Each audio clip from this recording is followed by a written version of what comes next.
America Iran deal पर Khamenei का बड़ा बयान। ईरान डील पर फ्रांस ने फंसाया पेच। जंग की भरपाई के लिए पेंटागन ने मांगा फंड। पीओके में बवाल से बैकफुट पर पाकिस्तान सरकार। न्यूयॉर्क टाइम्स स्क्वायर में हुई फायरिंग। अफगानिस्तान ने लिया पाकिस्तान फौज से बदला। नमस्कार, मेरा नाम है शालिनी और आप देख रहे हैं द न्यूज़ 15। स्वागत है आपका हमारे खास प्रोग्राम दुनिया के हालचाल में। चलिए नजर डालते हैं बड़ी खबरों पर विस्तार से।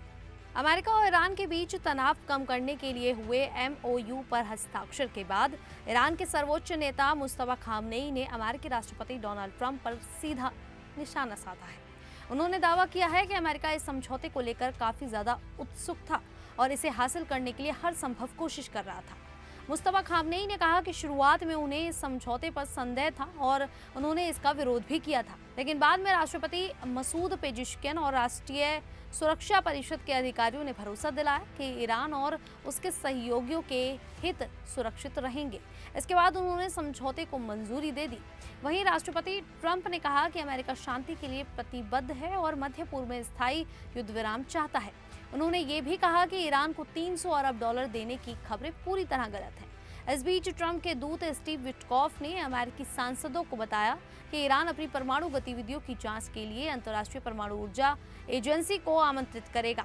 इससे ईरान के परमाणु कार्यक्रम की निगरानी और जांच आसान हो सकेगी। लेकिन इस अस्थायी समझौते पर अब एक नया विवाद भी खड़ा हो गया है। इजरायल के बाद फ्रांस ने भी इस डील पर सवाल उठाए हैं। फ्रांस के विदेश मंत्री जीन नोएल बैरोट ने साफ कहा कि अगर फ्रांस इस समझौते से संतुष्ट नहीं हुआ तो वो संयुक्त राष्ट्र में इसका विरोध कर सकता है। उनका कहना है कि मिडिल ईस्ट में स्थायी शांति के लिए केवल अमेरिका और ईरान के बीच बातचीत काफी नहीं है, बल्कि अन्य महत्वपूर्ण देशों को भी इसमें शामिल किया जाना चाहिए। बैरोट ने कहा कि ईरान के बैलिस्टिक मिसाइल कार्यक्रम और उसके द्वारा विभिन्न प्रॉक्सी संगठनों को दिए जाने वाले समर्थन जैसे मुद्दों पर भी चर्चा होनी चाहिए। उनका मानना है कि इन विषय को नजरअंदाज करके क्षेत्र में स्थायी शांति नहीं लाई जा सकती। इस बीच अमेरिका ने ईरान को भरोसा दिया है कि उसके खिलाफ लगे कुछ संयुक्त राष्ट्रीय प्रतिबंध हटाने की दिशा में कदम उठाए जाएंगे, लेकिन फ्रांस ने इसका विरोध किया है और चेतावनी दी है कि वो अपने वीटो अधिकार का इस्तेमाल कर सकता है। चूंकि फ्रांस यूएन सुरक्षा परिषद का स्थायी सदस्य है, इसलिए उसका विरोध इस समझौते के लिए बड़ी चुनौती बन सकता है। वहीं राष्ट्रपति डोनाल्ड ट्रंप ने कहा है कि ईरान को पूरी तरह कमजोर करना उचित नहीं होगा और उसके सुरक्षा हितों को भी ध्यान में रखना चाहिए। वहीं अमेरिका के रक्षा विभाग पेंटागन ने कहा है कि उसे ईरान युद्ध और अन्य जरूरी सरकारी खर्चों को पूरा करने के लिए करीब 80 अरब डॉलर की अतिरिक्त रकम की जरूरत है। मीडिया रिपोर्ट के अनुसार उप रक्षा मंत्री स्टीफन फाइनबर्ग ने इस बारे में अमेरिकी सांसदों को जानकारी दी है।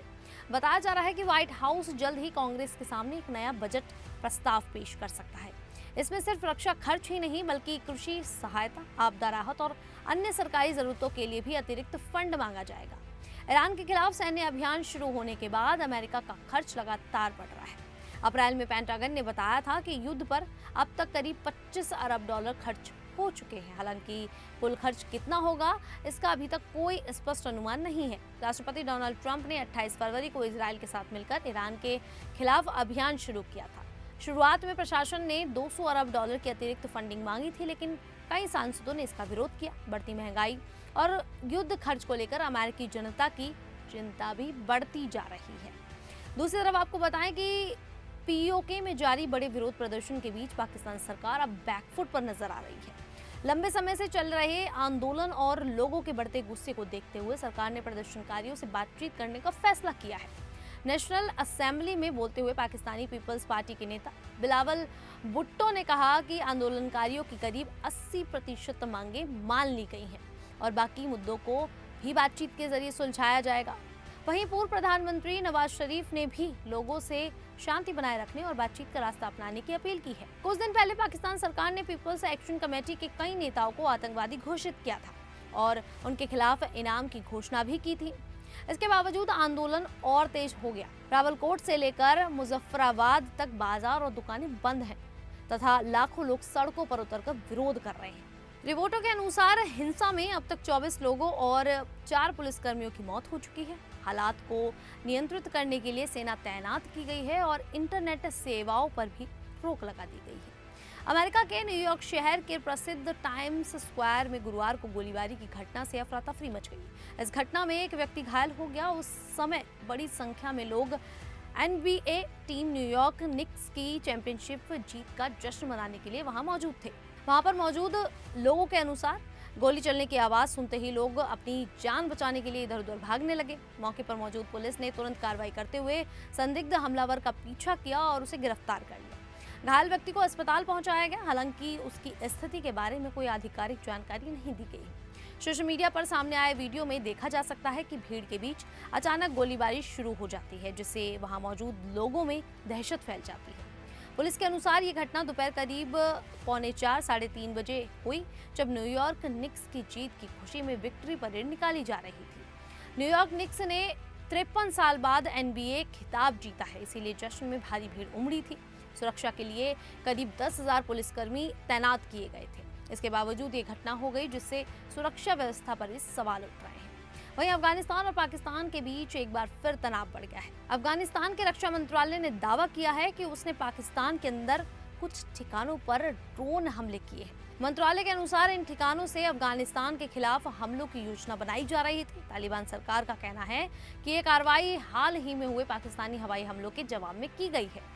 अफगानिस्तान का दावा है कि पाकिस्तान के हमलों में महिलाओं और बच्चों समेत कई लोगों की मौत हुई थी।